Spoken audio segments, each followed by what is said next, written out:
Lugh this episode accomplished something that nobody else in the 𝐜𝐴They family has ever accomplished before, and that is being able to take the final test at the youngest age at 12 years old ever. That making him the final person who is going to be able to take over the 𝐜𝐴They family and be able to kind of take it over at a very, very young age. Nobody has ever been able to take the final test before, but yet Lugh is able to do it. This episode, Lugh was able to overcome his father in a test for him to actually become an official assassin of the 𝐜𝐴They family. And with beating his father, he was able to then make his way to go to his final test. And his final test now is to go and serve and become a merchant for the next 2 years. So he's going to go and basically implant himself and become a high-ranking merchant.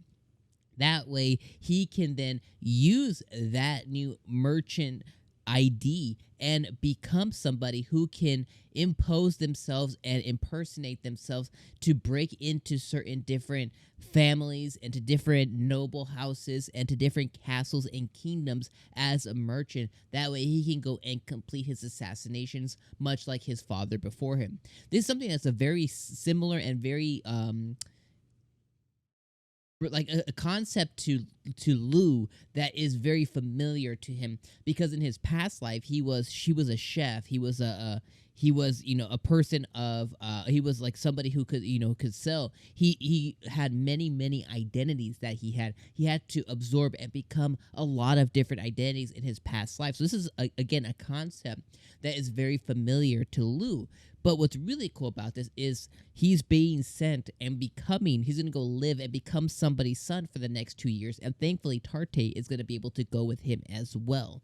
So what his father did, which I thought was super duper cool, was his father set up this alias for him the day that he was born. That way that it was super legit. He put in the records that this man that he's about to go be the son of had a son that was born in the same day. So then that way his ID, his alias, is completely believable. And now he's going to go spend the time. So what's going to be interesting now as we move forward in the anime is the next episode and maybe next episodes is going to be him learning to become a merchant, but we're gonna get a 2-year kind of like time skip, like a 2-year time skip.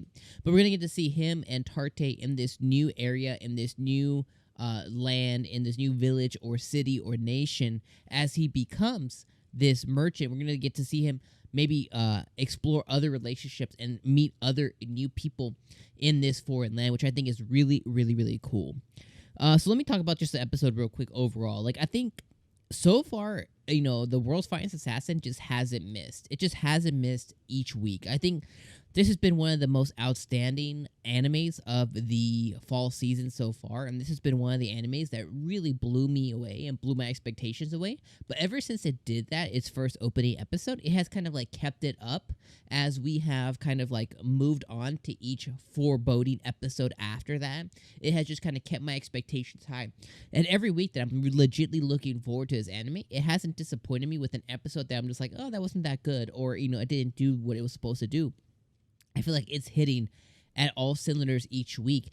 And honestly, this fall season, and this is just my personal value, my personal feeling towards it, if Mushoku Tensei this season wasn't airing, if it had aired maybe in the summer or after, I think The World's Finest Assassin would be my top spot for the best anime this fall season. It has a fantastic story, fantastic plot, fantastic character development, really good world building, really good, certain like thing, like carrot at the end of the stick that's been driving us forward. Has a dope freaking OP. Like, everything about the anime just strikes all the different chords within me personally. So that's just kind of my opinion on it. So, obviously, like I said, this episode is really, really good. Again, it focuses a lot on Lugh versus his dad, and finally him being able to go out and complete assassination jobs with his dad. One night or one day span, they were able to go and completely assassinate like 6 or 7 different people of higher stature and do it different ways. And he was able to accompany his dad on all of those different missions, which I thought was really, really cool to see. And the other thing that I wanted to really talk about as well was the goddess this episode. So, the goddess is a cosplayer. Like, she loves getting in the zone and getting in the act before she reincarnates somebody. You know, to last week to the soldier, she looked like somebody in the army or in the Marines. This week, she reincarnated somebody who was a samurai, who had committed seppuku or seppukaku or whatever it is when they kill themselves. Like, she had gotten in the role of that. She looked like a geisha this week.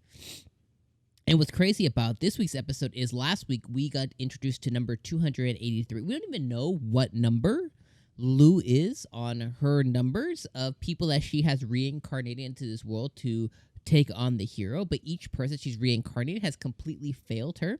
And I think Lugh's going to be the first person to really be able to succeed to such a degree versus all the past candidates. But regardless, this week's episode, we were introduced to number 362. He was a past samurai. He's given the mission of destroying the hero as well. So this happened 35 years ago. Last week's episode was like 43 years ago. So when she checked on him in this week's episode, she found out that he was a loser. You know, like, he was like, I think you are the hero, with the sword in the middle of like a town, and he got yeeted and deleted. And she was like, wow, what a failure that is. But what that has shown us so far is up to now, we now know of 362 different events of her reincarnating somebody into this world in attempts to have somebody take on the hero. And each person so far has failed. So like I was saying earlier, I think Lugh's going to be the first person to really be able to get close or to have the option to succeed. I think he's going to be the first person to really be able to actually see her mission through. But I think when we meet the hero, I don't think that he's going to end up going through with actually assassinating. I think he might recruit or something of that nature with the hero. I think something's going to happen there to where assassination won't be what happens to the hero specifically. But we're going to have to wait and see for that. But I just love that Lugh's going to be the one that the goddess is going to entrust this act to, because she's tried and failed so many times. What's also crazy about the goddess is she can basically transcend time. It's like she could put somebody in a year before the hero thing happened. She can put him 35 years, 40 years. Like, she can kind of put these people and plot them into the world that Lugh's in now at any given time in this like time span. I think he's going to be the one that has like the shortest time span to basically get ready to kill the hero, which is just all crazy as well. Overall, though, I love that Lugh and Tarte are now making their ways to this new town to become merchants. I love that he passed the test with his father. I love that the 𝐜𝐴Te family is bigger than just them. Like, they have like a whole family who knows of what they do as a family. And he had a inner squabble with one of his cousins, essentially. And he was able to prove that he was much better and more well-suited for the role versus his cousin. I mean, he broke his cousin's arm, but he used that.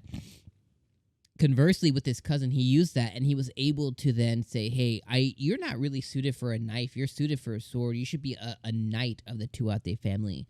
When I am appointed to the top seat, you will be taken care of forever as a knight. And he got his trust of his cousin. And his cousin was like, yeah, I'll be the best knight ever. So he basically like swore his servitude to Lugh at that point as well. And I like how you turned that situation around. That shows us the growth of Lugh as a character, and that shows us everything about him personally. So I love how this anime is going. I love how the character building, and I can't wait to see what comes next. I hope Dia ends up coming back. I want to see more Dia pretty soon, and I want to see how Tarte and Lugh's relationship grows, especially since we know that Lugh's mom gave Tarte some advice on how to take care of her boy. All right, guys. Well, I'll see you guys next week for episode number 6. I appreciate you guys being here each and every single week with me for the world's finest assassin. Make sure if you guys missed our reaction in today's episode, go peep that out. It's going to be that video right over here. And we'll see you guys next week for episode 6, my friends. Peace out, guys.